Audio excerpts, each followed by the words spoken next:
Hello everybody, this is Carla, and this time I'm here to do a review for episode 15 of season 3 of Marvel's Agents of S.H.I.E.L.D.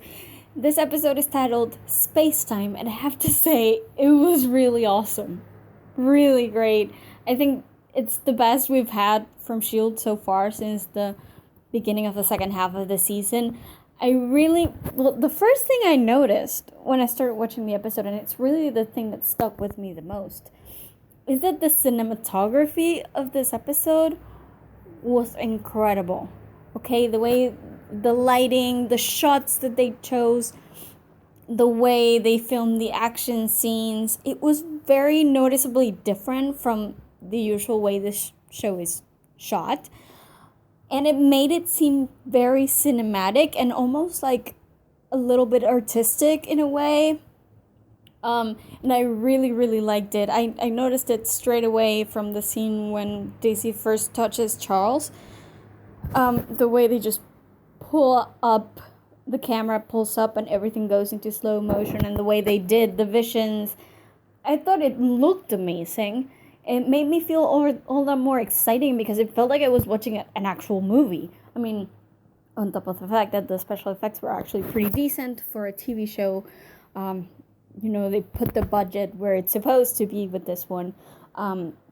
So that was the first thing that stood out to me. And up until the end, I just thought it was all so beautifully shot that it just stuck out from the rest for me. And I really enjoyed that aspect of it.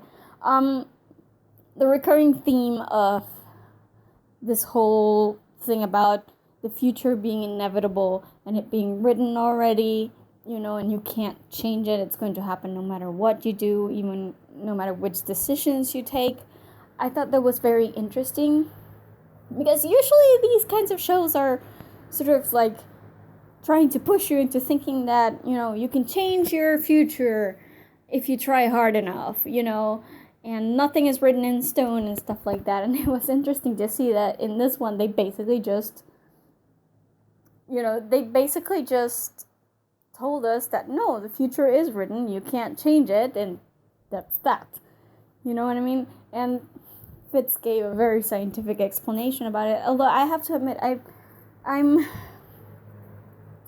was almost kind of a little bit surprised that Fitz would be the one to think that the future is fixed, because I expected him to be thinking of like different timelines and stuff like that, because none of this has really been scientifically proven, right? So many different things could be at play here, and a lot of scientists adhere to the whole thing where, there are different timelines, and when you make a decision, a new timeline is formed and whatever.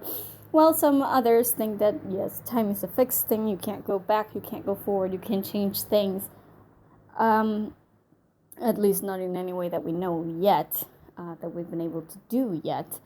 But, with relativity and stuff, I thought Fitz might be on the other camp when it came to this. It was interesting, though, that he was so fixated on the fact... see what I did then? Fixated. He was so fixated on the fact that the time cannot be changed. I thought it was very interesting. And that's the thing, like, even if you're trying to change it, somehow the circumstances will align so that you end up doing the exact thing you thought you wouldn't do. So that was really interesting for a nerd like me, like being able to play in the space-time continuum without actually needing like a TARDIS or anything, without actually traveling through time. That's always very interesting. And I liked the fact that there was an Inhuman who was able to see the future. Not only that, but see people dying all the time. It really does sort of make you think, because as much as we know that Daisy's power is kind of manageable, she can learn to deal with it and how to use it and control it and keep it inside. This is a power that is more along the lines of what normal people would call a curse. Not necessarily because he's hurting people or anything. He's not a threat to others. But how do you handle that? Like, how can a human mind handle not just seeing the future, but seeing death all the time. That's gotta be terrifying for the poor man and everybody he touches. So you can start to see why, even though some inhuman powers might be very helpful, in this case it would be really, really helpful, they still can be problematic for the person. And you can sort of see why somebody would want to take a vaccine, which was something that Daisy is, really not a proponent of. And, it's a theme that has popped up in other similar shows, for example, or in the comics, for example, in Marvel. There's been a cure storyline for the X-Men, for example, and you can sort of find good arguments on both sides on whether there should be a vaccine or whether there should not be a vaccine. And that Daisy doesn't feel that Inhumans are anything inherently wrong. It's not a disease that you need a vaccine for, but in this case, you see this man, obviously, he has a power that could be, game-changing for either side that he's on. But at the same time, not only can he not handle seeing death, but he can't be with his family because he can't touch them. He can't touch his family because he might pass this on to them. And it's just heartbreaking, So you can see why this man, much like Andrew and Lash, would want to take the vaccine if it were available. Of course, it has to be a choice. Nobody's saying no, but I hope that this does give Daisy a little bit more room for thought as far as this vaccine goes. I was happy to see Andrew again. I like Andrew. It's kind of sad that now he's Lash forever and we won't see him ever again. And I did think that the bit at the end when he was transforming, when May had like her hand in the plexiglass and he was transforming and then she was all sad and stuff. I thought that one was a little bit melodramatic, but I did like that they got at least to have a conversation and that Andrew reassured her that none of this was her fault, that she didn't come in and ruin his life or anything, because I think that's a very common theme in these comic book stories, and we've certainly seen it before in S.H.I.E.L.D., that one person thinking, oh, if I hadn't been in your life, then, your life would have been better. But maybe it wouldn't have. And this is Andrew saying that even though his life has gone to crap right now, and is basically going to end because he's transforming into Lash permanently, he doesn't regret being with May. May was the best part of his life, and that should alleviate, I hope, her guilt a little bit more, or maybe she just won't believe it and will continue feeling guilty for the rest of her life. But to me, as an audience member, it makes a lot of sense, because, again, some things just can't be avoided. I guess that was the message of this episode. But at the same time, people have a choice. And Andrew chose May, and chose to be with May, and to love her. And anything that came from that can't be completely wrong if he was happy with her. So I like that. I like the way they used Lincoln in this one, too, because, once again, he's that guy who is following orders right now, and because he trusts that he's doing something good, I guess. He's learning that, at least. But at the same time, if anything happens to Daisy, he's going to go ballistic on people. So yeah, I can see that happening. I really liked Coulson in this one too, because he's trying to be like the boss that we all want him to be, and he's trying to like be conscious of people's desires in the team and what the team needs at the same time, like balancing those two things.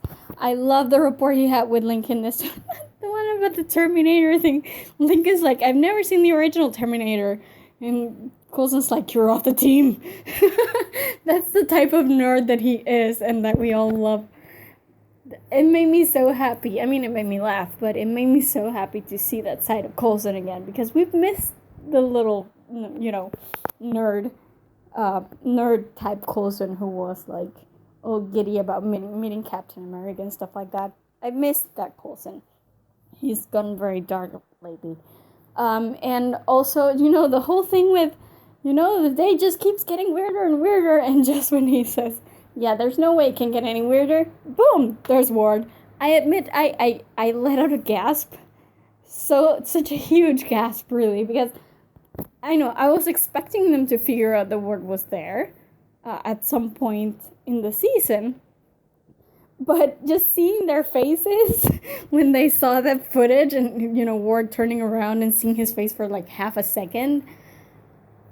Like, did you see Coulson's face? I need to take like a screen cap of that moment because Coulson's face was so perfect. And I gasped just because I could feel what they were feeling at that point, like the utter surprise and disbelief. I loved that moment. I thought it was great. The whole thing with Ward and Malik was a little bit to me. I do admit that it wasn't my favorite part of the episode.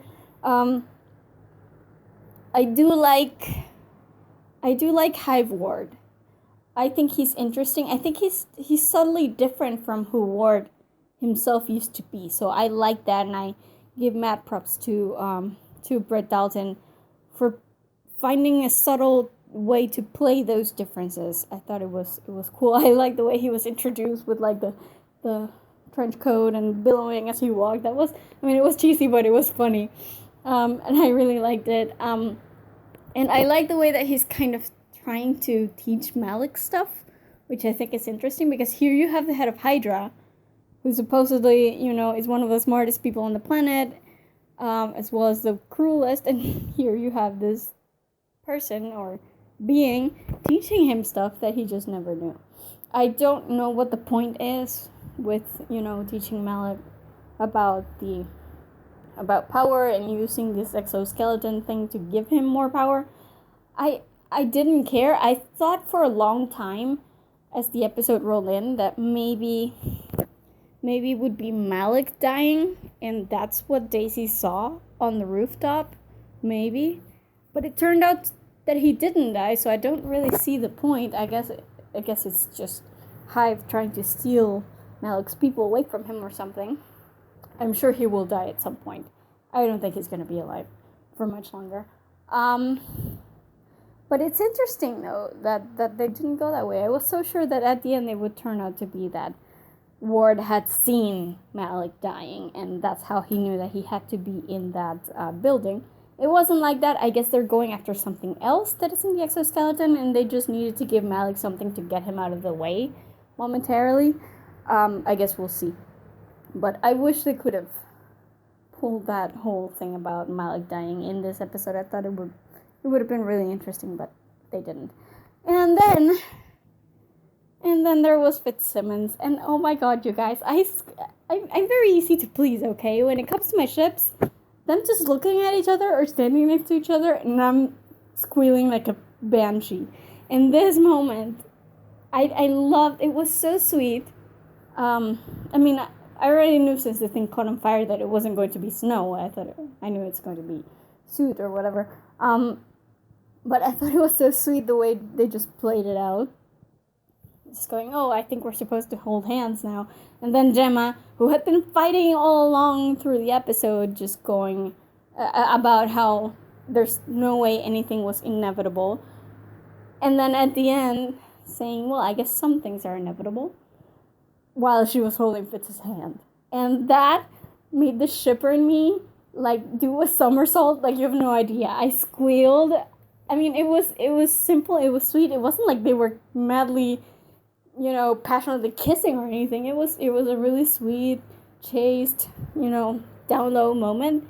But just the implication that she's open to something with him that has always really been there. They just haven't, the circumstances just haven't allowed it. That made me feel like $1 million as a shipper. You know what I mean? It's like, yes, I was waiting for this. And I hope they do have, more progress as the season goes on. I'm curious as to what they're going to do with Lash now that they have him locked up, because I was almost looking forward to Lash causing some destruction out there. You know what I mean? Like, I thought he would be a bigger plot point than just, oh, he came back, he went into the cell, and he stayed there, and that's it. You know, I do hope that he gets loose somehow, because that's kind of what you want Lash to do if you're going to use him as a villain. But we'll see. Overall, I thought this was a really great episode. I love that it made me think about stuff. I love that it allowed me to nerd out like crazy over the space-time continuum thing and over, you know, Coulson's remarks, which I thought were brilliant. And I'm really happy to see what they did with Daisy in this thing, what the implications might be. I really like in the end that it was the guy who was like, yeah, basically he admitted that he wanted to contact Daisy just because he wanted to make a difference, not for himself, but for his daughter. Because remember, this thing is genetic. So, yeah. So I like that and the implications it has for Daisy as far as, you know, not being able to help everybody, and as far as maybe the vaccination thing, that she begins to understand why some people might want to choose that. I thought it was cool. I thought it was a really great episode. It was, more than anything, was beautifully shot. The effects were excellent.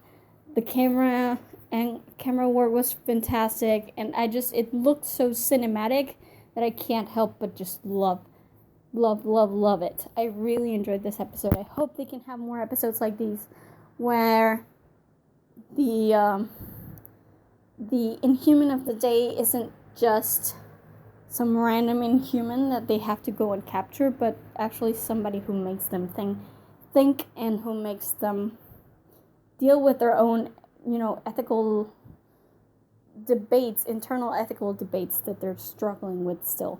So I like that. Thought it was a great episode and definitely the best of the season, or at least of this half of the season so far. So yeah, that's about it for my review. As usual, be sure to visit our website at thegeekypub.com. We have reviews not just for previous episodes of Agents of S.H.I.E.L.D, but also for other TV shows, books, movies, games. We have a ton of stuff in there, so be sure to visit and check it out. Also, do remember to subscribe to our YouTube channel if you like our videos, because that's usually where they go up first. Most of the time, even before they hit the website, they are up on YouTube. So if you don't want to miss anything, you want to subscribe to our YouTube channel. And if you like my reviews and want to hear more from me, if you like my reviews and want to hear more from me, I do have a Twitter at Girls Are Weird. That's with underscores in between, as well as a Tumblr, Girls Are Weird. And I do have a personal YouTube channel called Bookending. That's bookend.i.ng that you can look up, where I geek out about the endings of books, and we might see a little bit more from me in the future as far as YouTube videos are concerned. So that's it for me today. I will see you guys in my next review. Bye.